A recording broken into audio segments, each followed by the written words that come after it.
But after Nedlac comes the parliamentary process. While this should have been the easier part of the negotiation, it has been surprisingly hard and contentious.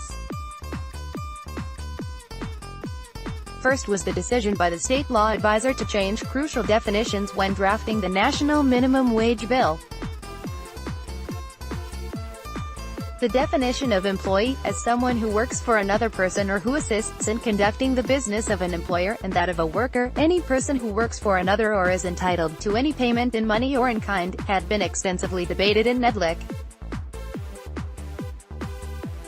The point of the definition of worker was to ensure that people who aren't employees in the legal sense of the word and who might be independent contractors or piece workers, who frequently are among the most vulnerable in the labor market, would also be covered by the minimum wage. But the state law advisor's draft ignored this, making the bill applicable only to employees. After that storm passed and the definition of worker was removed, others arose. Some in labor, including the South African Federation of Trade Unions, SAFTU, are aggrieved at what they say is a watering down of victories that had been won in the negotiations. They complain particularly that having won in the agreement that the value of the wage must be protected, the inclusion of other factors in determining future increases, such as growth and employment, has diluted this undertaking.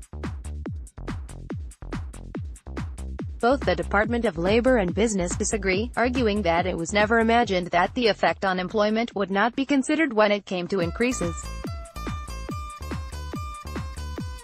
SAFTU, which incidentally is not part of Nedlac, partly because it has been shut out by other federations, is now angry and violently disrupted a parliamentary portfolio meeting on Wednesday. COSATU, however, has given the bill the go-ahead and says that legislation will never be picture perfect.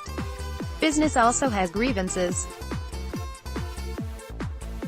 One of the debates it lost in the process was the decision that an employee would be paid for a minimum of 4 hours even when they work for one, as it argued that this would have an employment dampening effect.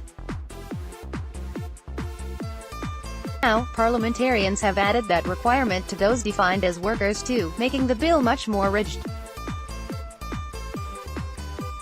Although one party can never be completely satisfied with the social compacting process, there is clearly a problem with the overlapping responsibilities of Nedlac in Parliament. It would seem absurd to argue that elected public representatives should not have the right and ability to modify bills that come to the legislature from Nedlac. But equally, if the social compacting process is to be a meaningful one, should MPs, who may be lobbied by sectional interests, be able to upset a carefully balanced outcome? There is no easy answer, but a more interactive and cooperative relationship must be found if we are to do much more of the social compacting that all in society say they desire.